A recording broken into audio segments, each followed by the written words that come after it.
매주 목요일 3명의 변호사와 함께하는 톡 쏘는 정치평론 시사 맛집 이슈 삼합 시간입니다. 김필성 변호사 그리고 조상호 변호사 모시겠습니다. 두 분 어서 오세요. 예, 안녕하십니까. 네. 두 분 모시고 제가 광고 타임 하나 할까요? 잠깐 광고합니다. 오늘도 뉴스 인사이다를 열렬히 후원하고 먹여 살리시는 우리의 주님께 통통몰 광고 한번 해드리겠습니다. 요즘에 제가 국보국밥에 좀 소홀히 했다는 원성이 있어서 아니라고 말씀드리고 싶고요. 국보국밥 제가 다 먹었기 때문에 하나를 더 주문해야 되는데 시간이 없어 못하고 있습니다. 닭곰탕, 설렁탕, 순댓국 등 한국인이 가장 사랑하는 국밥 8종을 모았는데요. 입맛이 없을 때, 숙취가 있을 때 국밥만한 게 없다는 것을 다시 한번 확인시켜주는 그런 음식입니다. 간단하게 조리해서 든든하게 한 끼를 해결할 수 있고요. 조상호 변호사하고 김필성 변호사에게 제가 보내드렸거든요. 한번 이 맛이 어땠는지 여쭤보는 시간 가지도록 하겠습니다. 우선 김필성 변호사님 드셔보셨죠? 냉동실에 아직 있습니다. 뭐야, 아직 안 먹어봤다는 거예요? 네. 요새 좀 집에서 밥 먹기 힘들어가지고요. 사모님하고 사이가 안 좋죠? 네. 밥 있는 것도 아니죠? 아니 뭐 자기 밥은 자기가 챙겨 먹어야죠. 아, 그렇군요. 네, 그런 생각으로. 자, 그럼 드시고 난 다음에 다음 주에는 꼭 말씀해 주십시오. 네, 알겠습니다. 네. 안 그러면 이제 앞으로 한 개도 없어요. 네, 조상우 변호사 어때요? 저는 아직 못 받았습니다. 사장님, 조상우 변호사는 아직 못 받으셨답니다. 왜냐면 이분이 합류한 지 얼마 안 돼서 지난번에 신자식 변호사님 이후에 합류하셔가지고 신자식 변호사님한테 드렸는데 우리 조상우 변호사님 안 드렸나 봐. 조상우 변호사님 주소 이따가 가시기 전에 알려주시면요 저희가 보내드리도록 하고요. 제가 그냥 2배를 말씀드리겠습니다. 아주 맛있어요. 우리 엄마 우거지 순댓국 진짜 좋아하시고요. 우리 남편은 닭곰탕 좋아하더라고요. 저는 설렁탕 좋아하고요. 그다음에 또 약간 좀 뽀얀 국물 있는 거 그게 참 맛이 있다 이런 얘기도 많이 하더라고요. 자, 한 끼 든든하게 채워줄 국보국밥 8종 세트 지금 통통몰 회원 가입하시면 20% 할인 쿠폰 무제한으로 드립니다. 지금 바로 검색창에 통통몰 검색해 주시고요. 자, 통통몰 기억 안 나시면 통통한 노영이 얼굴을 기억하시면 됩니다. 통통몰. 자, 응친이 여러분들의 많은 관심 부탁드리고요. 자, 이슈 삼아 본격적으로 시작하겠습니다. 우선 두 분, 자, 주간 용산 투 여의도 우리가 보통 이제 하고 있는 건데요. 우리 조상호 변호사님은 아직 익숙하진 않겠지만 네. 여쭤볼게요. 가장 기억에 남았던 한 주간의 정치 이슈가 무엇이었는지 이렇게 뽑아보는 그런 겁니다. 정치 이슈라고 얘기할 수 있는 건지는 잘 모르겠는데 저는 수원지검의 신진우 부장판사. 왜요? 왜냐면 이번에 그 증거 의견을 급하게 이화영 변호사의 이제 사선 변호인 이번에 새로 선임된 김광민 변호사가 의견을 냈는데 네. 증거 의견에 대한 그러니까 변호인의 증거 의견에 대한 채택을 보류한다는 결정을 했다는 거예요. 네. 그래서 저는 그걸 제 변호사 생활하면서 처음 들어보는 얘기거든요. 왜냐하면 변호인이 어떤 증거에 대해서 의견을 내면 그 의견대로 그냥 끝나는 거예요. 그걸 채택하고 말고 할 문제가 아니거든요. 왜냐하면 그 의견에 대해서 부동의를 하든 내용 부인을 하든 그런 의견을 내면 그 의견에 따라서 우리 형사소송법이 정하고 있는 증거법 원칙에 따라 해당 증거를 채택할지 말지를 결정하는 것이지 변호인의 증거 의견 자체를 채택하니 많이 하는 그런 얘기는 없거든요. 그러니까 뭐 그러면서 이제 표현을 들었던 게 피의자의 그 의견이 왔다 갔다 하기 때문에 이걸 최종적으로 아직은 보류하겠다. 아니 그거는 변호인의 권리를 침해하는 거죠. 변호인의 권리는 변호인의 권리 중에 하나가 자신의 증거 의견을 밝히는 건데 그거에 대해서 나중에 또 변호인이 증거 의견을 바꿀 수도 있어요. 그렇죠. 이른바 우리가 번이 동의한다 그러는데 우리는 끝나기 전까지는 항상 왔다 갔다 해도 돼요. 네, 바꿀 수 있어요. 그럼 바꾸면 바꾸는 대로 또 다시 증거법 원칙에 따라 판단하면 됩니다. 근데 그런 식의 정말 듣도 보도 못한 재판 진행을 하는 방법을 보고 이분은 참 되게 이상한 분이구나. 왜냐면 그 이전에도 좀 이상했거든요. 네. 아니 분명히 이 사건은 외환거래법 위반 사건과 관련된 건데 외환거래법과 전혀 무관한 제3자 뇌물에 관한 검찰 신문을 제지를 안 해요. 그러니까 이런 부분들은 그건 옳지 않습니다. 네, 재판을 수사의 일환으로 생각하시는 분인가. 그러면 이분은 과거 봉건시대 규문주의 재판을 하시는 분인가 사토시인가라는 생각도 들었습니다. 그렇죠. 보통 이제 원님 재판이라고도 네. 하는데. 자, 우리 김필성 변호사님 어땠습니까? 저도 정치 이슈하고 조금 빈당한 걸 수도 있는데 나름 개인적으로 꽤 충격이어서 얘기를 좀 해볼까 합니다.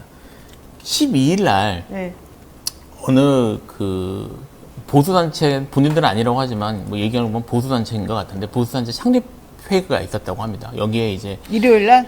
12일이니까. 네, 11일 일어나요. 어떤 말씀하시죠? 예. 여기에 9월 12일 날, 예, 화요일 날. 화요일 날이군요. 예, 예, 예. 여기에 이제 그 여당 인사들이 대거 참여를 했어요. 뭐 김기현 대표도 예, 창립 축하를 했고, 뭐 나경원, 뭐 전의원 이런 분들이 가서 이제 대거 참석을 했다는데 이 자리에서 대표자가 그 어떤 얘기를 했냐면 이 광화문 이순신하고 이제 세종대왕 동상을 없애야 된다. 이런 말씀을 하셨어요. 세종대왕 동상 없애고 예. 이순신 장군의 동상 없애라고요? 예, 예, 거기에 문제의식을 못 느끼면 우파가 아니다. 라는 얘기를 이제 공식 발언을 한 거예요. 누가? 거기 그 대표께서 창립 발언을 하시는데. 그러니까 그 대표가 누구라고요? 이름을 밝혀도 되겠죠? 네. 뭐 나왔으니까. 최범이라는 분이라고 합니다. 최범이라는 대표가. 예, 대표가. 사실은 이제 홍범도 장군 얘기가 나왔을 때, 이 논리대로라면 이순신 장군 없애자 말 나온다라고 했는데, 우리가 그렇게 농담 삼아 얘기한 거. 농담했는데. 예, 농담인데 진지하게 이야기를 하신 거예요. 근데 여기서 끝난 게 아니고요. 여기에 대해서 이제 경향신문에서 보도를 했거든요. 경향신문 등에서 보도가 나오니까 이제 비판이 쏟아졌겠죠. 그랬더니 이분이 어제 이제 여기에 대해서 SNS에 글을 올리셨는데, 반박 글을 개돼지들에게는 어려운 이야기일 것이다라는 말을 했어요. 우리가 개돼지군요. 뭐 결국 그런 셈이죠. 개돼지들은 이해 못할 것이다. 네, 자기 깊은 뜻을 이해 그럼 못하는. 본인의 깊은 뜻이 뭔지 설명해봐요. 본인 말로는 이게 이승만 이런 분들 있어야 된다는 거예요. 우리는 자유대한민국이고 자유대한민국의 정통성은 이승만 때부터 출발하니까 그 이전에 봉건 시대 때 인물들을 거기다 놓는 건 적절하지 않다. 그러니까 대한민국은 민주공화국인데 그 말씀하신 조선시대 인물이 거기 있는 게 적절하지 않다라는 주장이라는 건데, 그러면서 대한민국 사람이 아니다. 그들은 이런 식의 누가 이순신과 예. 그분들은 그런 조선 분들이? 이게 세종은 아니다라고 주장을 한 거예요. 근데 뭐 그렇게 주장을 하면서 내 말을 못 알아듣는 니들은 개돼지다라는 얘기. 뭐 표현을 그래 썼으니까 제가 하는 겁니다. 이건 이번에 인용하는 거예요.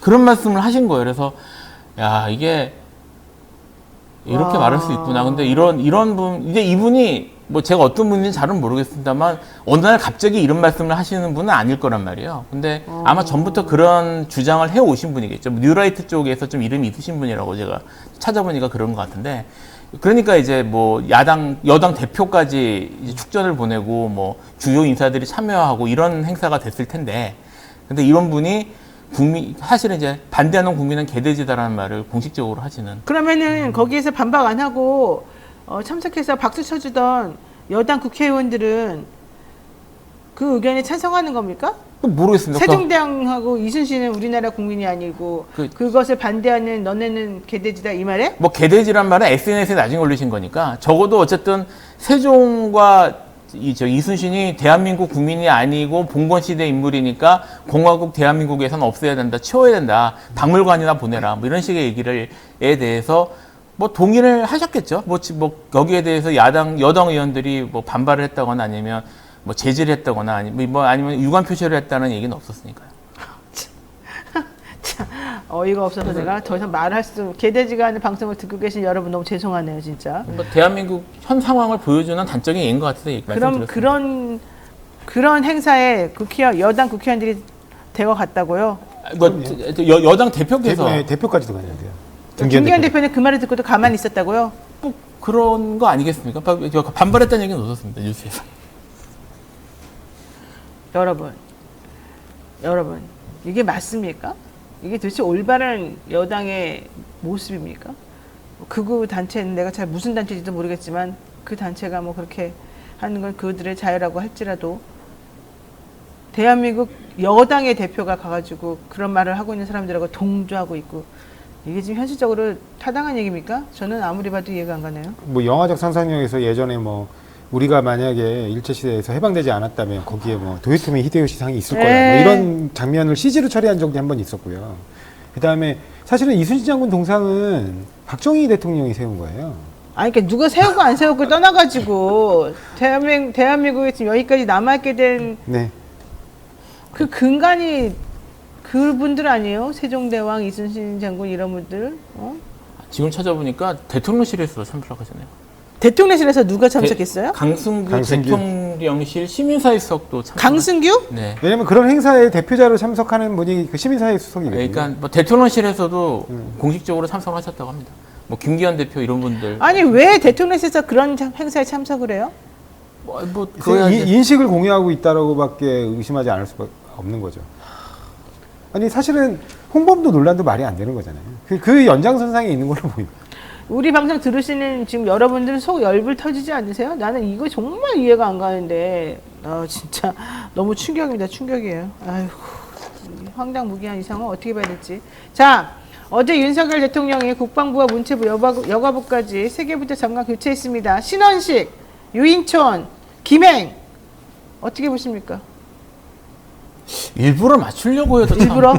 참 쉽지 않은 조합이다라는 생각이 들었어요. 사실 이제 그 아까 뭐 조성원 변호사님 지금 하시는 사건 말씀하신 저도 지금 제가 지금 저기 아직 끝나지 않은 그 국정원 블랙리스트 사건을 아직도 하고 마침 제가 어제 작업을 했거든요. 어제 퍼면 작업을 했는데 원세훈 전 국정원장의 블랙리스트 작업 이거를 이제 문화부 백서를 맞춰보면서 막 봤는데 그 시기에 딱 유인촌 장관께서 장관을 하셨어요. 장관을 하셨는데 아유. 이게 지금 그 원세훈 재직 기간이 2009년 2월부터 2013년 3월까지인데 지금 유인촌 장관이 아까도 저기 뉴스픽 시간에서 말씀하셨지만 초대 장관에 대한 나이 3년을 하셨거든요. 거의 겹칩니다.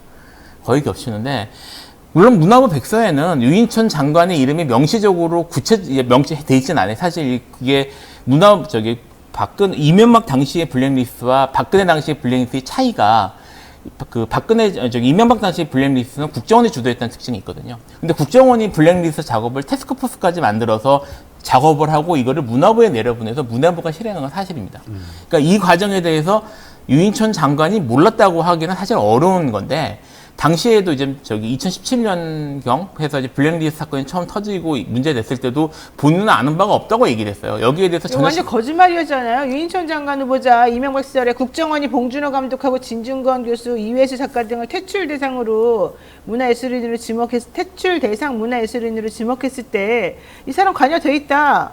이렇게 다 얘기됐었던 거 아니었어요? 근데 전혀 모르는데 상관없고? 그럴 수가 없어요. 지금 문화부 백서를 살펴보면 지금 인터넷에 올라와 있습니다. 문화부 백서를 찾아보면 이분이 이 단순히 블랙리스트를 만든 게 아니라 이거를 실행하기 위해서 그 문화부 구체적인 인물들에게 어떻게 지시를 하고 어떻게 했는지 이런 것들이 나와요. 그러니까 장관이 모를 수가 없어요. 왜냐하면 자기 하부 조직이 문제였기 때문에. 근데 지금 이분이 장관으로 돌아오는 거예요. 제가 이분이 장관이 돌아온다는 소식을 들으면서 서면을 썼거든요. 그때 우리 문화계를 위해서 한 일이 뭐래요? 좋아요. 나쁜 거는 다 안 했다고 씁시다. 지금 얘기된 게 블랙리스트 안 만들었다. 자기는 그렇게 사람들 퇴출시키는데 관여 안 했다는 거잖아요. 네. 그럼 본인이 장관으로서 한 일은 뭐예요, 그러면? 2년 3개월이나 그때 장수하면서. 생각나는 거 있어요, 한 개라도? 있어요? 없죠. 내가 생각나는 건 욕설? 오로지 하지마, 욕설, 찍지마 이거밖에 사실 기억이 안 나고 블랙리스트 관여했네 안 했네 이 시끄러웠던 거밖에 기억이 안 나는데 뭐 하셨어요 도대체가? 그분이 개인적으로는 연기를 잘했죠. 아마 제가 알기로는 우파 예술인 지원에 되게 힘썼던 거. 그러니까 차별한 거밖에 없는 거잖아요. 네. 우파 예술인 지원만. 그것도 결국은 블랙리스트하고 연결되는 그게 거예요. 블랙리스트죠. 그게. 네. 이른바 화이트, 네. 블랙이 있으면 화이트가 있는 거니까 화이트. 아니 유인촌 씨는 자기는 어렵고 힘들었던 그 예술인들이나 가난한 그 예술인들을 다 도와줘야 된다는 기본적인 마인드가 있는 사람인데 솔직히 예술인의 뭐 좌파 우파가 뭐 얼마나 있어요 우리나라에 지금 현실적으로. 좌파는 뭐 어떻고 우파는 뭐 어때요. 그들이 하는 말은 그냥 내가 판단하기에 나라가 너무 지나치게 극단으로 가면 안 된다 이거밖에 없는 거잖아요. 김연아 씨가 이번에 후쿠시마 오염수 방류한 거 가지고서 이러면 안 됩니다 한마디 했더니 지금 난리가 났잖아요. 그래서 그 김연아 씨 소속사에서 정치랑 연관시키지 마십시오 그런 거 아닙니다 이런 성명서까지 내고 있는 지금 상황이 돼버렸는데 그런 거 할 때 문체부 장관이나 이런 쪽에 있는 계신 분들이 오해하지 말아라 그냥 우리는 표현의 자유가 있는 것이고 개인 생각은 그렇다 하더라도 그것과 무관하게 예술인들을 그렇게 공격하거나 하면 안 됩니다 라고 보호해주는 게 원래 기본이어야 되는 거잖아요. 근데 이분은 아예 대놓고 나서가지고 자기가 우파, 뭐 좌파를 구분해가지고 한쪽에만 좀 집중해서 또 지원해주고 한쪽은 좀 그러고 이랬다는 거잖아요. 근데 그러면 안 되는 거죠 현실적으로. 그러니까 블랙리스트 사건을 하면서 제가 피해자들을 만나봤었는데 그리고 클라이언트기도 하니까요. 근데 그 공포와 이런 것들은 엄청나요. 이분들이 밥을 못 먹고 산대요. 네. 그때 당시에 월나부터 예술인들이 정말 지원이 없으면은 생활고에 시달리는 거잖아요. 우리나라 현실상. 근데 여기서 어느 날 딱 나라에서 찍었다 그러면은 정말 하루아침에 이게 딱 일터가 날아가는 거고 하루아침에 자기가 설 수 있는 무대가 날아가는 거예요. 그럼 진짜 손가락 빨고 아무것도 못하는 거예요. 그 딸린 식구들 전부 다 함께.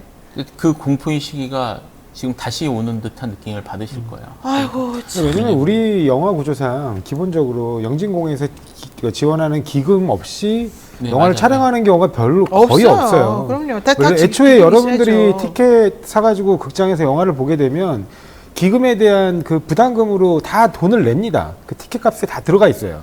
그래서 그것들을 모아서 웬만한 영화들이 그러니까 이른바 촬영이 들어갈 때 다 그런 걸 지원받고 그걸 전제로 해서 물론 나중에 다시 갚아요. 근데 그런 걸 전제로 해서 하거든요. 근데 애초에 그 지원 자체를 누구누구 출연시키면 안 준다. 그러니까. 이래버리면 말이 당연히 되냐고. 그 배우를 출연시키기가 어려운 거예요. 이거는. 펀드 모집이 안 되기 때문에. 아유. 국민의힘에서 이번 개각 가지고 본인들도 조금 문제라고 생각을 지금 하고 계시는 것 같습니다만은 이순신 장군 세종대왕 욕 보이는 것도 그렇고 좀 이상하다고 생각이 그리고 듭니다. 사실은 뭐 여러 가지 논란이 있지만 이른바 국방장관을 갑자기 지금 교체하는 거. 왜 탄핵한다 그러니까. 그렇죠. 뭐 한미 동맹이 굉장히 최적격자라고 해서 원래 이중섭 장관을 합참 출신이기 때문에 데리고 왔는데 그래서 첫 초대 국방부 장관으로 임명했지 않습니까? 네. 그럼에도 불구하고 사실상 첫 장관 교체 인사를 진행하는 이유가 네. 지금 불분명해요. 그런데 대다수가 예상하는 것처럼 이른바 최수근 상병 사망 사건에 대한 외압 의혹이 크게 불거지니까 그 부분에 대한 꼬리 자르기 인사 아니냐 네. 이렇게 보고 있습니다. 그런데 그 꼬리 자르기 인사로 붙이는 사람이 신원식이라는 게 저는 정말 황당한 일인 것 같아요. 왜냐하면 이분도 부하의 죽음을 왜곡한 부분에 대해서 군 사망사고 진상규명위원회 이건 국가 공식 조직이에요. 거기서 그 부분에 대해서 그 사망의 원인을 조작했다. 이런 부분에 대한 판정을 받으신 분이에요. 이 와중에 영화배우 이영애 씨 이승만 기념관 건립한다 그러니까 자유대한민국의 초석이다. 우리나라를 발전을 이끄신 훌륭한 분이다. 라고 하면서 5천만 원 기부한다는 소식이 또 있네요. 뭐 이분 남편이 원래 무기 브로커로 유명하신 분이라서 자, 국민의힘에서는 이번 개각에 대해서 물론 뭐 맞다, 잘하고 있다 이런 말도 있지만 다른 목소리도 있어요. 자꾸 쓰던 사람을 다시 쓰는 이유가 도대체 뭐냐? 어디 방송 나가서 말도 제대로 못하겠다 이런 얘기 하고 있죠. 홍준표 시장 12일 페이스북에 MB 시절 임기 말까지 지킨 인사 원칙 중 하나가 국방부 장관과 법무부 장관은 절대 정당 출신을 임명하지 않는다는 거였다. 정치적 중립성이 중요하기 때문이다. 그런데 왜 이러는가? 이런 얘기를 했습니다. 자, 이종석 국방부 장관 사퇴하고 개각이 이루어지는 부분에 대해서 갑자기 또 속도 내는 이유는 뭐냐? 민주당이 지금 탄핵한다 그러니까 그거 안 하려고 그리고 경질이 아니라 사의 표명이다. 뭐 이런 식으로 해갖고 이종섭 지금 지키게 하는 거잖아요. 말하자면은 네. 이것도 정말 황당한 거 아니겠습니까? 지금 현재 박대령 사건이 한창 진행 중에 있고 박대령을 가지고서는 뭐 집단 수계, 집단 항명의 수계라고 그 무시무시한 죄명까지 갖다 붙이고 그럼 마무리를 짓게끔 해야지. 그 와중에 국방부 장관은 마무리도 안 짓고 내가 스스로 물러납니다. 나 피곤하니까 들어갈래요. 이런다는 거예요. 지금 거기다가 지금 그거 하는 와중에 신원식이라는 사람을 국방부 장관으로 앉혀가지고 또 얼마나 고통을 주려고 좀 그러는 거예요. 저는 정말 이 신원식 국민의힘 의원이 만약에 국방부 장관이 된다면 정말 저는 이건 매우 심각한 상황이 될 수밖에 없을 것 같다. 이런 생각하면서 하실 말 있으세요? 신원식 장관에 대해서? 네, 제가 말씀드린 것처럼 부하의 죽음을 왜곡하려 한 그 이유 때문에 장관이 교체된 건데 그렇죠. 그 자리에 다시 부하의 죽음을 왜곡했다라는 더 왜곡할 만한 국가기관의 판정을 받으신 분을 임명하는 네. 이 말도 안 되는 상황이 도대체 어떻게 이해해야 되는 건지를 모르겠어요. 무슨 코미디 같이 되는 것 저는 같아요. 조금 더 적극적인 인사라고 생각을 하는데요. 이게 그러니까 윤석열 대통령의 스타일로 봤을 때 탄핵이나 또는 무슨 여기에 대한 의혹 제기, 그러니까 이런 수사 이런 것들을 무서워하실 분은 아닌 것 같아요. 기본적으로 또 이게 수사가 되고 나면 결국 뭐 검찰이 됐던 경찰이 됐던 이게 지금 사실 장악하고 있다고 볼 수 있는 그 수사기에서 움직이기 때문일 거고. 그래서 저는 이번 기회에 신원식을 안 치는 게 목적이 아닌가 생각이 좀 들어요. 신원식 살리기에 이건 또? 그러니까 신원식 살리기가 아니라 아까 이동관을 방통위원장으로 앉히려고 그렇게 노력했던 것처럼 신원식을 이쪽에 앉혀가지고 이번 기회에 쌍두마차처럼 해보겠다? 이번 기회에 지금 보시면 지금 뭐 사두마차 오두마차인가? 사두마차 오두마차. 그러니까 이번 기회에 이번 기회에 강한 사람을 안 치는 거죠. 이제 일단 윤석열 대통령과 국가 간이 일치하시는 분이잖아요. 그렇죠. 국정 철학에 일치하시는 건 그렇죠. 분명하고요.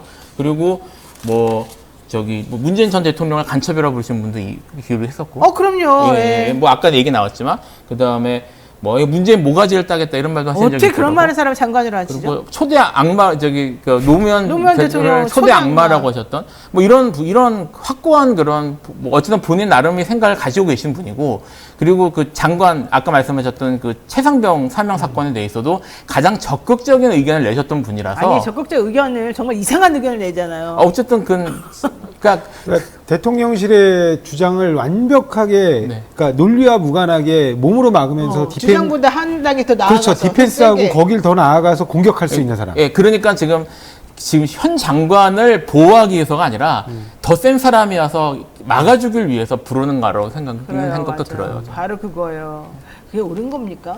그런 것 같습니다. 지금 말씀 들어보니까 이종섭 장관 보니까 대가 약하네. 그렇지. 대가 약하다고 생각하는 거죠. 약간 네. 보니까 저기 잘못을 지적하니까 자꾸 어버버버 하면서 아니 그럴 때 더 대차게 나가야지. 더 국민들은 진짜 뭐 사고 나고 죽어도 신경 안 쓰고 이게 옳다. 말도 안 되는 논리로 우기고 뭐 그렇게 해서 또 어떻게 보면 대통령실의 행보와 발을 맞춰야 되는데 왜 이렇게 주저해? 그렇게 보이는 것 같습니다. 왜냐면 지금 보면 신원식 의원이 그러니까 이제 후보죠. 그러니까 국방장관 후보가 그 1년에 최근에 벌어진 사건들에 대해서 발맞추는 걸 보면 대통령실보다 더 나가요. 보면 아까 지금 말씀하신 대로. 맞아요. 네. 홍범도 장군 논란도 마찬가지였고. 맞습니다. 이 상황 관련해 가지고 박정훈 대령의 변호를 맡고 있는 김정민 변호사가 김종배 시선 집중에 13일날 나왔습니다. 그러면서 이 국방부 장관 사의 표명 내지는 새로운 장관 후보자에 대해서 이런 말을 했습니다. 결국 해병대 수사 외압의 실체를 가리기 위해서 서둘러 진행이 된 것으로 지금 보여주고, 신원식 국민의힘 의원이 이 문제에 대해서 초기에 좌파의 준동이다, 모략이다 이런 말씀했던 것을 생각해 본다면 과연 이 사람이 제대로 합리적으로 순리적으로 맞게 처리할 수 있을지 걱정이다. 이종섭 장관은 그러니까 아직 뭐 이건 안 쓰니까 이종섭 장관은 거짓말하기에 급급했는데 신원식 의원은 정치적 모략, 음모로 규정하기 때문에 이 박정훈 대령의 최상병 사건 진상규명 이 상황은 국민 정서가 너무 동떨어지게 정리될 것 같다. 이렇게 얘기를 했습니다. 야, 이런 게 진짜 현실이라는 게 자체가 너무 슬픕니다. 자, 다음 얘기하겠습니다. 이재명 대표 단식 너무 오래 하고 있지 않습니까? 근데 괜찮습니까? 지금 문재인 대통령도 다른 사람 처음에 이제 전화 통화도 하셨지만 어젠가요? 연락하셔가지고 이제 그만하셔야 된다, 큰일 난다, 간곡히 부탁했다고 하는데 그래도 이재명 대표는 나는 끝까지 하겠다 지금 이런 입장이라고요? 네, 지금 보니까 대표실 쪽하고 좀 얘기를 들어보니까 네. 일단은 굉장히 좀 저체온에 시달리시는 것 같습니다. 저체온증? 네, 그러니까 사지가 굉장히 차갑고 그다음에 이제 열이 안 오고 이게 왜냐면 이제 뭐 아무것도 먹는 게 없잖아요. 네. 그러니까 그런 부분 때문에 오한을 많이 느끼고 이래서 결국에는 이제 원래 그 주간에 이제 무슨 위협이 없는 그 주간에는 원래 밖에서 하셨잖아요. 개동 밖에서. 근데 네. 결국에 대표실로 옮기게 됐거든요. 예, 이제 너무 이제 건강 상태가 안 좋아지셔가지고. 그러니까 사람들이 또 대표실 가서 잠자고 할 거 다 하는 거 아니냐 또 이런 비아냥거림도 있었어요. 아니 단식을 그럼 아니 저 많이 알고 계시는 김성태 전 원내대표 네, 있지 않습니까? 그분은 그냥 하루 종일 누워 계셨어요. 텐트 쳐놓고 원래. 아니 그러니까 그런데 누워 있는데 여당이랑 뭐 보수 극우 이런 유튜버 이런 사람들이 가서 우리 안 보는 데서 먹으려고 이렇게 들어간 거다. 막 이런 얘기를 했다니까요. 그게 말이 되는 거지. 자, 근데 어쨌든. 네, 그래서 굉장히 몸이 지금 안 그렇게 좋아지는 지금 몸이 안 좋은데 어떻게 해요? 그래서 아마 정상적인 지금 이제 그 행보를 이제 하시기는 사실상 어려운 상황. 아니 그렇게 안 좋은 상황인데 어제 검찰도 갔다 온 거예요. 13일 차 단식 그렇습니다. 13일 차에. 네, 맞습니다. 근데 2시간 동안 하고 왔다고 또 거기서 비아냥거리면서 검찰이 이래서 되겠느냐 이러면서 또 호통쳤다고 또 기사 나오고. 아니 그 2시간을 뭘 조사해 2시간도 안 되거든요. 한 1시간 30분 정도 되는 거 같은데. 서명 받으려고 그랬다는 거잖아요. 서명 받으려고. 이재명 그거를 서명 하려고 받으려고. 불렀다는 것 자체가 좀 그러니까 너무 그건 심한 거 황당하고요. 그다음에 지금 아시다시피 그 형사소송법이 진작에 개정돼 가지고 이제는 범행을 부인하면 조사 자체가 증거 능력이 없어요. 그러니까 서명 서명 날인이 날인을 해도. 없으면은 이거요. 서명 날인 없으면 아예 이제 증거 능력이 없는 걸로 해놨고 서명 날인이 있다 하더라도 네. 그 내용을 부인하게 되면 예, 옛날 경찰 조사하고 똑같이 그렇죠. 아예 제출을 못합니다. 법원에. 다시 그냥 재판정에 와서 다시 그 상황을 확인을 해야 되는 거죠.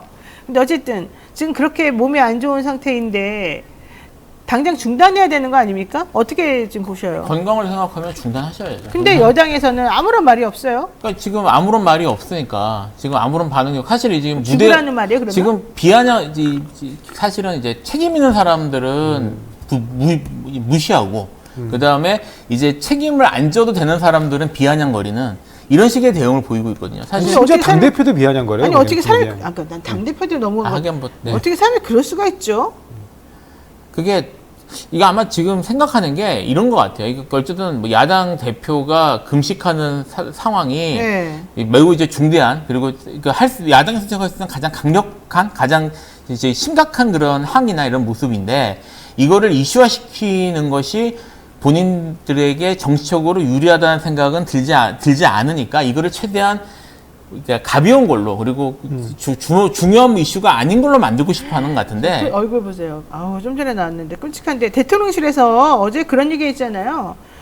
이재명 대표 단식에 대해서 정치 현합은 언급하지 않는 게 바람직하다. 이게 도대체 말입니까? 지금 단식 13일차 하고 있는 사람에 대해서 정말 이 제1야당 당대표인데 만나지 않는 것으로 모욕을 주는 것은 물론이고 이제는 항의 표시를 단식을 하고 있는 중간인데 정치 현안에 대해서는 언급하지 않는 게 바람직합니다. 이러고 넘어가요. 이게 사람으로서 할 수 있는 거야. 게다가 그분들은 대통령실에 있는 분들은 우리 나라를 지키는 사람들이고 우리 나라를 다스리는 사람들이고 이런데 우리나라의 국민이기도 하고 우리나라 제1야당의 대표이기도 한 사람이 지금 본인들을 향해서 항의 표시를 단식하고 있는데 바람직하지 않다 말하는 거? 이게 지금 말이 됩니까? 그러니까 지금 하는 것처럼 아무 별거 아닌 것처럼 하고 이슈를 안 만들고 안 아니 이게 왜 만들려고 하는 정치 현안이에요? 자기네들에 대해서 지금 질문하고 있는 건데. 지금 그렇죠. 왜냐하면 그 네. 대통령이 요구하는 3대 요구사항을 이미 그 야당 대표가 단식에 들어갈 때 발표를 했거든요. 그 부분에 대해서 수용할 것이냐 말 것이냐에 대한 입장을 사실 내놔야 되는 거죠. 그리고 이미 이제 강기정 광주시장이 네. 과거 그 문재인 정부 때 정무수석을 하면서 본인의 경험도 밝혔잖아요. 왜냐하면 황교안 당시 야당 네. 대표가 단식을 할 때 문재인 대통령이 매일 찾아가서 그럼요. 그렇게 해야지 확인을 원래. 하고 인사를 드리고 그다음 건강 상태를 좀 확인해 봐라. 그리고 나한테 좀 알려달라. 이랬다는 거잖아요. 그래서 강기정 당시 그 정무수석이 매일 찾아갔다는 겁니다. 찾아가서 네. 인사드리고 이제 단식 중단을 권유드리고 그리고 이제 건강 상태 확인하고 돌아와서 보고하고 이렇게 했다는 건데 지금은 대통령실에 누구도 지금 나서지는 않을 뿐만 아니라 아까 말씀하신 것처럼 단순히 소극적으로 외면하는 정도가 아니라 여당 대표가 그러한 단식에 대해서 조롱을 해요. 조롱을 해요, 조롱을. 예. 그리고 여당의 공식 대변인 강민국 대변인도 공식 논평으로 조롱을 합니다. 아니 그 앞에서 막 먹방 찍고 있잖아요. 자기네들끼리. 그러니까 어처구니 없는 일인 거예요. 수산물을 먹어야 된다 그러면서 와서 먹어라. 출구 전략을 내가 출구를 열어주마 이런 말하면서. 아유 아무리 야당 대표가 하는 것 자체가 본인들이 생각하기에 말이 안 되는 거라고 하더라도 인간적 도리상 그러면 안 되는 겁니다. 하다못해 진짜 여당 지도부 혹은 뭐 누구 비서실장이라도 가가지고 내지는 총리라도 가가지고 좀 해야 되는 거죠. 문재인 정부 때는 다 가셨어요. 총리도 그러니까. 갔고 그때 김부겸 총리도 가셨고 다 갔습니다. 아 그때 나는 이낙연 총리. 우원식 예. 대표였나요? 그때 김성태 음. 의원 손 꼭 잡으면서 아유 그러지 말아야지 뭐 이렇게 말했던 게 아직도 눈에 선해요. 왜냐하면 그때는 이제 김성태가 원내대표였기 때문에 그에 대응하는 차원에서 우원식 아니 원내대표가 가서 그러니까요. 이제 어쨌든 그렇게 만류했거든요. 해줬단 말이에요. 네, 맞습니다. 당신들 그렇게 건강 상하면 안 되니까 뭐 밥이라도 꼭 먹어야지 이러면 안 되지. 이렇게 하면서 같이 들것을 실려가지고 간에 쫓아갔던 거 그 장면이 기억에 선하다고. 그래서 그때 결국에는 이른바 김성태 원내대표가 요구했던 그 요구사항을 다 들어줘요. 드루킹 특검. 드루킹 특검을 네. 결국 수용합니다. 네. 그래서 그때 당시 민주당 지지층에서 굉장히 그 부분에 대한 반발이 심했음에도 불구하고 결국에는 들어주고 단식을 멈추거든요. 자, 그리고 이게 더 중요한 것 같아요. 지금 야당 대표 단식한 이 와중에 검찰에서는 영장 청구한다고 지금 그러고 있어요. 자, 야당 대표가 죽거나 말거나 건강이 어떻게 되거나 말거나 신경 안 쓴다. 난 내 할 일 하겠다. 꿋꿋하게 본인들 할 일을 하는 겁니다. 검찰은. 구속영장 청구가 초읽기에 들어갔다. 이렇게 되면 민주당 내부에서 체포동의안 부결이냐 가결이냐 일부에서는 이러더라고요. 체포동의안 가결시켜야지 그래야지 더 나은 거 아니야? 이렇게 또 말하는 사람들이 있대요. 뭡니까 이건 도대체? 그건 사실 뭐 민주당 내에서 제가 몇 주째 말씀을 드리지만 민주당 내에서 뭐 이런 위기 상황 또는 뭐 그런 비상 상황에 대해서 통일된 모습이나 이런 것들을 보여주지 않는 게 최근 민주당의 특징이었거든요. 그러니까 지금 대통령실에서도 저렇게 나오는 거고 여당 대표도 저렇게 비하하는 거고 조롱하는 거고 그런 거 아니에요? 그러니까 네? 좀 부끄러운 줄 알아야죠 민주당도 그러면. 그래서 이거를 잘 모르겠습니다. 이게 사실 뭐 이거는 제가 이제 부결하는 게 맞습니다. 가결하는 게 맞습니다. 얘기하기가 좀 불편한 부분도 있는데요. 근데 어쨌든 여기에 대해서 각자의 각 정치인들의 개인적인 정치적 속셈이나 이익을 계속 계산하는 듯한 모습을 보이는 건 국민들한테 어떻게 비칠지 좀 생각을 해볼 필요가 있을 것 같아요. 지금 우리 조상호 교수님이 잘 아시니까 민주당 상황이 정확히 어떻습니까? 지금 내부적으로는 굉장히 그러니까 사실은 근데 이 체포동의안 문제는 무기명 투표로 진행되기 때문에 의원들 속마음을 사실 알 수가 없어요. 이게 어떤 방식으로 어떻게 진행되는지는 알 수 없고, 근데 과거보다는 좀 더 부결 쪽으로 의견들을 이제 이거 얘기하시는 분들이 많아진 건 사실이에요. 왜냐면 지금 야당 대표가 전면적인 대여투쟁으로 곡기를 끊고 있는데 여기에 대해서 영장이 들어오는데 그 영장을 누가 보더라도 객관적 물증은 없는 상황이잖아요. 근데 이거에 대해서 동의를 한다. 이거는 사실상 야당의 분열상을 그대로 보여주는 꼴이잖아요. 그러니까 그런 부분에서 위기 상황으로 느끼고 예전보다는 훨씬 더 부결 목소리를 공개적으로 천명하는 분들이 많아지는 것 같습니다. 자, 이 상황에서 박강원 원내대표 좀 국민청원 나왔습니다. 검사 탄핵안에 왜 동의하지 않느냐 이러면서 사퇴해라. 네. 민주당의 권리당원들을 중심으로 해서 5만 명 서명 운동 지금 하고 있지 않습니까? 그건 또 어떻게 된 거예요? 근데 저는 좀 정말 이해를 할 수가 없는 게 그 검사 탄핵이 그렇게 대단한 게 아니에요. 근데 왜 원내대표는 반대하는 거죠? 그러니까 무슨 역풍 말씀을 하시는 것 같은데. 맨날 그놈의 역풍, 아유 지겨워라. 지금 김용민 의원이 지금 추진하고 있거나 아니면 김용민 의원의 추진하고 있는 안에는 빠져 있지만 이제 당원들이 요구하고 있는 것 중에 하나는 이제 손준성 검사를 포함하는 건데. 네. 그러니까 이분들의 경우에는 사실상 위법이 객관적 물증으로 확인된 분들이에요. 그러니까 명백히 확인된 분들입니다. 위법이. 네. 아니면 법원 판결이나 대표적인 게 이제 안동환 검사인데 이른바 보복 기소, 유성 간첩 조작 사건의 보복 기소에 책임이 있다고 지금 네. 보이고 있는 안동환 검사는 법원 판결로 사실 인정된 거예요. 네. 그래서 그런 부분. 그다음에 지금 이른바 라임 접대 사건에 연루된 검사들도 사실상 라임 접대 받은 사실 자체를 부인하지는 않아요. 그래요, 그래서 인정해요. 네, 금액이 금액 액수를 100만 원이 안 된다고 뭐 주장하는 참여자가 몇 명이냐에 따라 이제 이른바 n분의 1을 n분의 하면 액수가 좀 달라진다라는 주장을 하고 있을 뿐이지 접대받은 사실 자체를 부인하지는 않습니다. 그러니까 그런 부분들이라든가 아니면 손준성 검사는 객관적 디지털 증거가 있잖아요, 이미. 그리고 그게 포렌식 결과 조작되지 않았다는 것도 확인됐어요.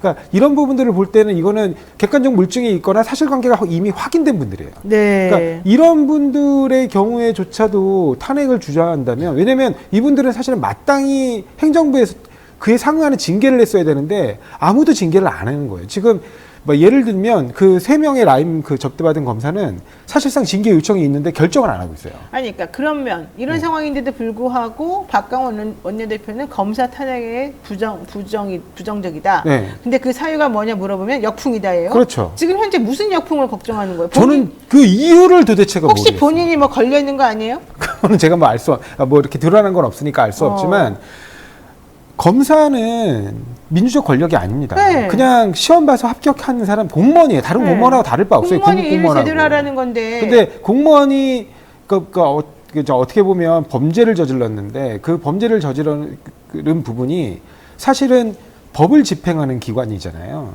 그러면 좀 더 엄격하고 엄중하게 바라봐야 되는 것이고, 그런 부분에서 그것들을 행정부가 제대로 자정 기능을 발휘하지 못한다고 하면 최후로 나설 수 있는 게 국회지, 국회가 탄핵 대상 공무원들이 되게 높은 분들이라 이분들에게는 보다 낮은 도덕적 기준을 적용해야 되는 게 아닌 거거든요. 아니, 제가 이해가 안 가는 게 그거예요. 지금까지 민주당에서 뭐 하라 그러면은 다 역풍 하면서 진짜 미적지근하게 하다가 말다가 안 하다가 이래가지고 시기 놓치고 효과 반감되고 정말 엉터리 방터리였거든요. 그러면 그동안에 그렇게 치고 나서 뭐 역풍 맞은 게 있냐고요?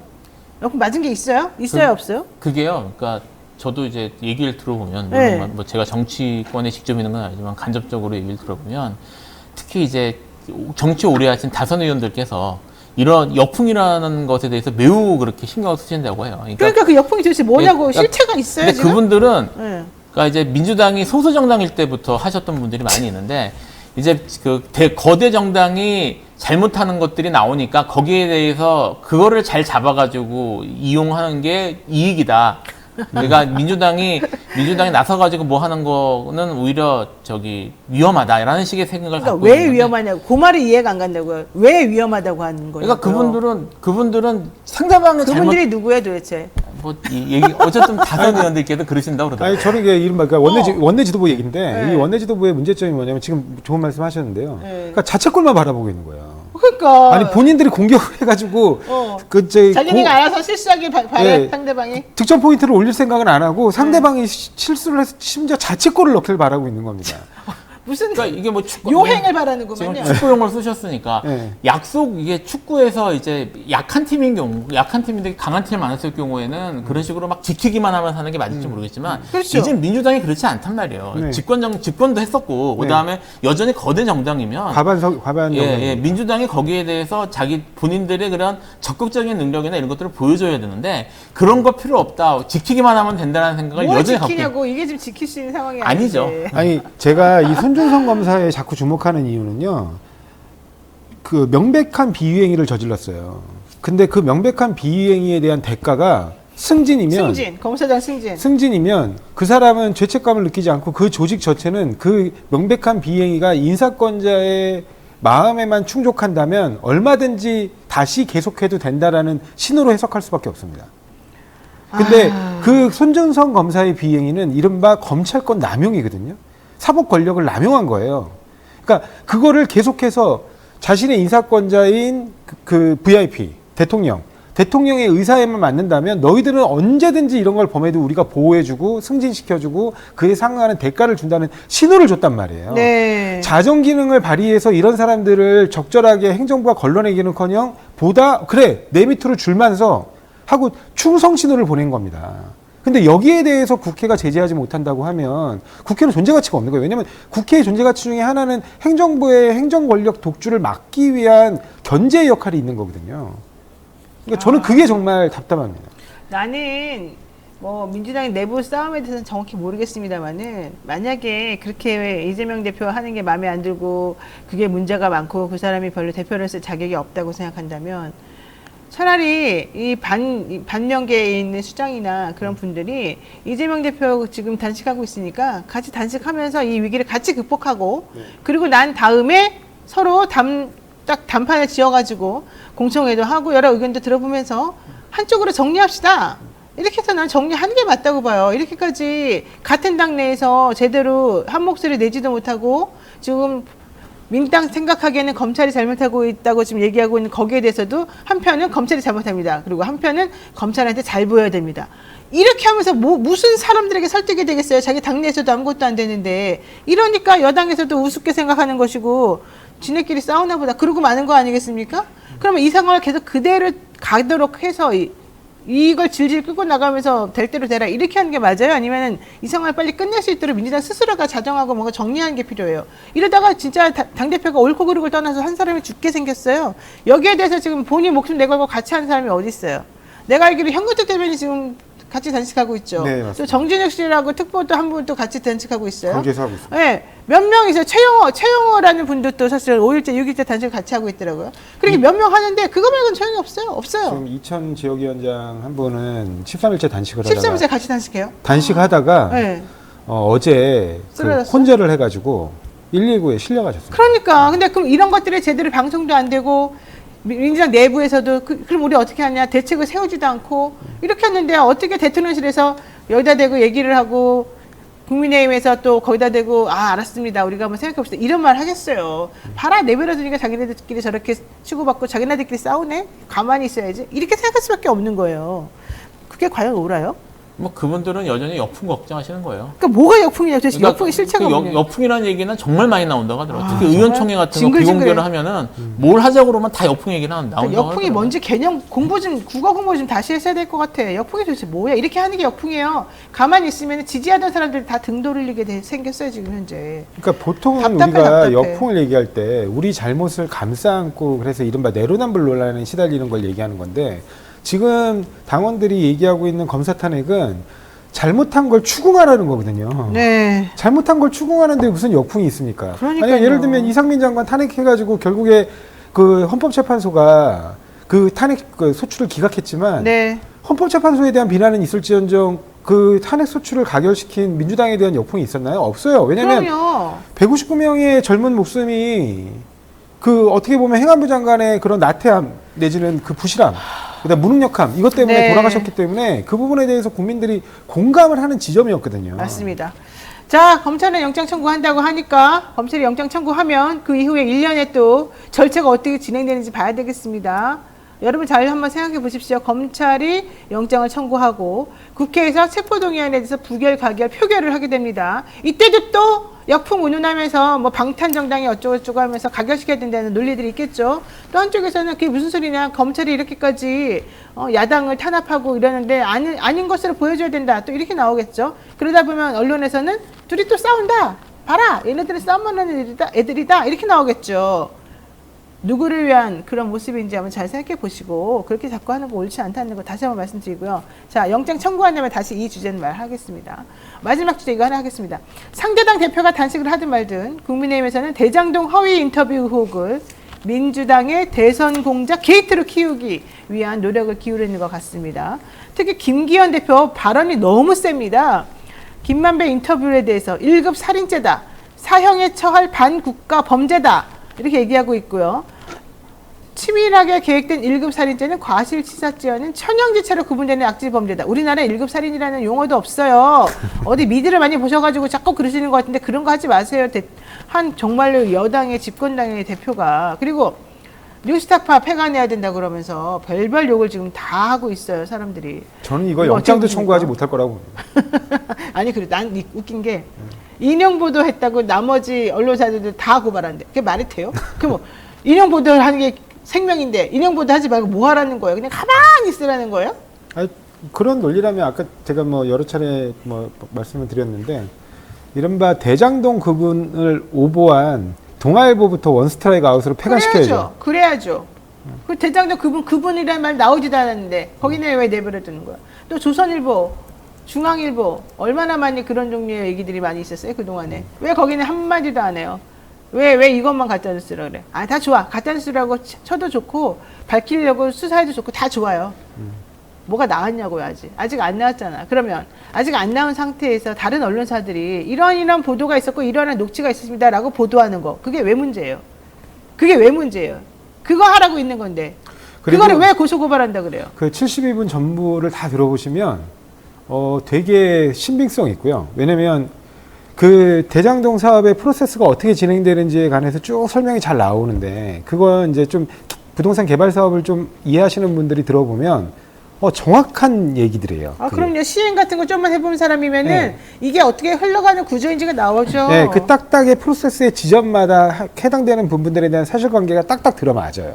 거기서 물론 김만배 본인의 어떤 불법 부분이 있어서는 축소시킬 수 있겠죠. 네. 그렇지만 전체적인 그림과 얼개는 굉장히 자연스럽게 흘러가고 그 사건에서 그 인터뷰의 핵심은 누가 커피를 타줬느냐가 아니에요. 그럼요. 그냥 커피 먹고 편하게 있다 왔다는 그렇죠. 거죠. 가장 중요한 부분은 부산저축은행 이른바 대장동 일당들이 종잣돈을 마련하게 된 그 부산저축은행에 있어서 그 개발비리, 그러니까 부산저축은행 대출비리 사건들이 실제로 덮였느냐, 그리고 그 부분에 대해서 부실 수사가 있었느냐, 그 부분이 핵심이거든요. 근데 덮였고 부실 수사가 있었다는 것도 팩트예요. 네. 단지 그게 고의에 의한 것이냐, 네. 아니면 능력 부족이냐, 네. 이 부분만 남은 거거든요. 그렇죠. 길게 설명할 거 사실 없을 것 같고요. 네. 72분이거든요. 공개돼 있습니다. 들어보세요. 출근하면서 보세요. 출근하면서 듣고 하루는 들으실 수 있어요. 실컷할 때 들어보십시오. 들어보시면 무슨 말인지 알겠죠. 아니 들어보시면은 처음에 윤석열 얘기를 해요. 윤석열 검사 얘기를 김만배 씨가 언급을 했다가 이제 재차 물어보니까 아니라고 그러면서 이제 딴 얘기를 네. 해요. 아니지. 그러니까 커피를 같이 마실 그 정도는 그건 아니지. 아니지. 예, 그렇게 얘기도 네. 합니다. 그러니까 뭐 그런 언급 자체가 없었던 것도 사실은 아니고 이제 있었는데 그 맥락상 뭐 직접 타줬다라고 잘못 들으면 안 된다. 그러니까 그거에 대해서 조금 경각심을 갖고 뭔가 했었어야 되는데 그 부분 안 했다는 것 자체가 좀 게을렀다. 이렇게는 볼 수는 있을 것 같아요. 이 인터뷰를 보도한 매체에 대해서. 아니 왜냐면 그 해당 그 부분까지 다 실어서 할 수는 없는 게 그 그쵸, 부분을 그죠. 왜곡한 건 아니고 해당 네. 부분이 빠진 빠진 거거든요. 거죠. 근데 근데 어쨌든 중요한 부분은 그게 아니기 때문에 그렇습니다. 핵심은 이 사건의 본질은 무마하려고 하는 것처럼 보이는 네. 혹은 검찰에서 봐주는 것처럼 보이는 그 상징이 커피였다는 것 뿐이에요. 말하자면은. 근데 그걸 가지고서 가짜뉴스라 그러고 그걸 인용해서 보도한 다른 매체들 전부 다 지금 고소한다 그러고 고발한다 그러면 그거는 진짜 언론에 자갈을 매기는 것밖에 안 돼요. 게다가 더 나아가서 그 배후가 이재명이다? 대선은 3일 남겨두고 뒤집어 엎어보려고 한번 이 대단한 공작을 꾸민 거다? 이거를 상식적으로 납득을 시키려면 정말 어마어마한 증거가 확실하게 빼박으로 나와야 되는데 그건 없잖아요. 그러니까 윤상현 의원도 국민의힘 윤상현 의원도 그건 너무 나갔다. 어? 이게 정말 말이 안 되는 게 21년 9월 15일 날 인터뷰를 하거든요. 네. 근데 그리고 21년 10월 1일 날인가 그때 이제 그 나중에 이거 저기 하죠. 아니요 그 유동규가 체포가 돼요. 네, 유동규 체포. 네, 그러니까 15일 정도 보름 정도 뒤에 체포되는 거죠. 네. 근데 9월 15일 날 그리고 13일 날 이게 처음으로 정치권에서 이슈가 됩니다. 대장동. 네. 그러니까 지금 이 프로세스를 밟아 나가는데 그 체포되는 10월 1일 날 마지막으로 이제 정진상 실장과 통화한 것 때문에 뭐 이걸 증거인멸 교사라느니 네, 막 네. 이렇게 얘기를 하고 있어요. 근데 그 부분 관련해 가지고 검찰에서도 스스로 얘기하고 있는 게 뭐냐면 당시 김만배의 전화번호가 6개월 전에 바뀌어서 그 전화번호를 물어보기 위해서 그 전화 통화를 했는데 그 과정에서 증거인멸 교사까지 이뤄진 것이다 이렇게 얘기하고 있거든요. 네. 근데 그러면 6개월 전이라고 하면 전화번호를 바뀌어서 전화 통화를 못한 게 6개월 이상 된다는 거잖아요. 네, 네, 네. 정진상 실장이. 그러면 정진상 실장이 6개월 이상 김만배랑 통화를 안 하고 있었는데 네. 9월 15일 날 그 인터뷰를 어떻게 김만배하고 공모를 합니까? 그러니까요. 그런데 김만배하고 공모를 한 것처럼 그 하는 이재명 대표 측의 연결점이 정진상 실장이라는 보도를 검찰발로 막 쏟아내고 있어요, 지금. 맞습니다. 말도 안 되는 얘기들입니다. 맞습니다. 자, 이 와중에 김기현 대표가 박근혜 전 대통령 만나러 사저를 방문했습니다. 윤 대통령이 박근혜 전 대통령을 만나고 싶어 합니다. 라고 전달했다는 거고요. 박 전 대통령도 나도 그렇습니다. 좋습니다. 뭐 이렇게 얘기를 했다는 겁니다. 왜 김기현 대표를 내려보내서 갑자기 전직 대통령하고 현 대통령이 만나겠다고 하는 것입니까? 이게 첫 번째 질문. 그렇게 되면 결국 그 결과는 어떻게 될 것입니까? 보수 측이 결집으로 연결되는 겁니까? 이게 두 번째 질문이에요. 자, 두 분 어떻게 생각하세요? 일단 지금 이제 윤석열 대통령의 행보나 이런 것들을 보면 윤석열 대통령이 기존의 그 국민의힘 정치인들, 주요 정치인들처럼 대구 경북 쪽을 이제 자기 주요 기반으로 삼고 싶어 하는 듯한 모습을 보이고 있거든요. 그러기 위해서는 이제 박근혜 대통령을 끌어안는 모습을 보여야 된다고 해야 할 텐데, 아시겠지만 박근혜 대통령을 법정에 세우고 감옥에 넣은 사람이 윤석열 대통령이기 때문에 여기에 대해서 어떤 액션 같은 거를 보여줘야 된다는 생각을 하는 것 같아요. 근데 이게 이런 식으로 하는 걸로 충분히 원하는 효과를 거둘 수 있을까라는 네. 데에서는 저는 좀 약간 부정적입니다. 보수층 결집 되겠습니까?